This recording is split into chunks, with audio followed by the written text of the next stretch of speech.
Deuteronomy literally means second law. Deutero means second, and nomos means law. Deuteronomy, therefore, is a second giving of the law. If you read Deuteronomy after reading Exodus and Leviticus, you might find yourself saying, haven't we heard about this before? Over and over again, because it goes over much of the same ground as the books that came before it. It is different, though. It is concerned much, much less with the priesthood and sacrifices. In fact, it is much more directed to political leaders, what would one day be called in Israel the king. Deuteronomy also presupposes a more urban or settled existence than the nomadic lifestyle that Leviticus presumes. This is one of the reasons why many scholars date Deuteronomy's authorship around the 7th century BC, a full 700 to 800 years after the Exodus. We think it may have been written during the reign of Josiah. Remember him? And it may have been even written by our old friend Baruch, Jeremiah's scribe. Deuteronomy is about the pact, the covenant between God and God's people. And the people have a large role to play in this covenant. God's people are expected to fulfill their duty by being faithful to the law that God has given them to live by. Deuteronomy makes this clear through a metaphor. Everyone knew what it was back then for a nation to be subservient to another nation. Hopefully you remember how Judah, under King Josiah, became a vassal state to Egypt and Pharaoh Necho. And then it became a vassal state of Babylon and King Nebuchadnezzar. Everyone knew that in those geopolitical relationships that there were nations that had the big power and other nations which didn't have the big power.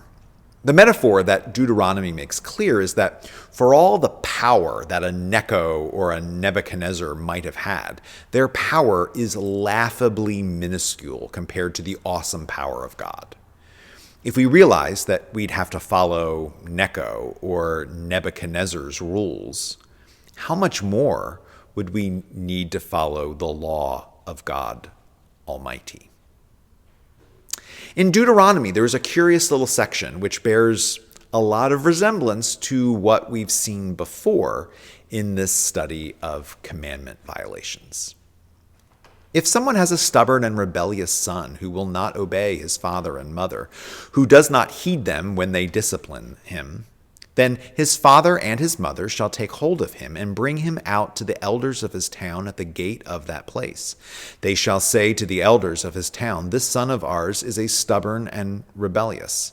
He will not obey us. He is a glutton and a drunkard. Then all the men of the town shall stone him to death. So you shall purge the evil from your midst, and all Israel will hear and be afraid." Deuteronomy 21:18-21. So, if you were inclined to think that there isn't much to make of the pattern of commandment violations in the early books of the Bible, this commandment violation might support your suspicions. Up until now, all of the other commandment violations were stories. They were stories of people who actually broke commandments. This isn't a story of someone who actually broke a commandment. This commandment violation, if you can even call it that, is presented not as a narrative, but as case law. If someone has a stubborn or rebellious son. But while it's not an actual story, it does contain many of the other attributes of the previous violations. As in the violations in Leviticus and Numbers, here in Deuteronomy, the one who is guilty is nameless and is to be seized by those who witnessed the violation. As in Leviticus and Numbers, here in Deuteronomy, the violator is to be brought before a ruling body, and the ruling body levies the death penalty. As in Leviticus and Numbers, here in Deuteronomy, the violator is taken outside the town and stoned by the community. In the whole of the book of Deuteronomy, there is no other place where we find all of those elements. And then this unique part of Deuteronomy just so happens to deal with the fifth commandment. In the book of Deuteronomy, the fifth book of the Bible. So far, we've seen the first and second commandments broken in the second book, the third commandment broken in the third book, the fourth commandment broken in the fourth book, and the fifth commandment presented as case law in the fifth book. Again, we find a brutal punishment meted out for a commandment violation: death. Goodness gracious, there were a lot of capital crimes in those days. And how many of us would have been stoned for this very thing as a child? A couple of quick things to notice, though. In this case law, the child isn't presented as a young child. Even back then, there wouldn't have been many 7-year-old gluttons and drunkards.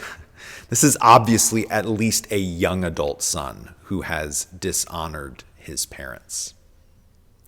Also notice that both of the parents apparently have to consent to this. One parent couldn't have a bad day with their child and then call for his head. Both parents, the mother and the father, had to agree on it. This is significant because women in the Old Testament aren't always given this much legal authority. They can't initiate a divorce with their husband, but they have to give their consent to declare their child as dishonorable.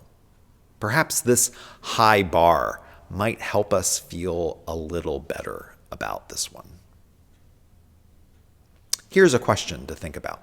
How does the fact that this commandment violation breaks the pattern affect your understanding of the overall pattern of commandment violations?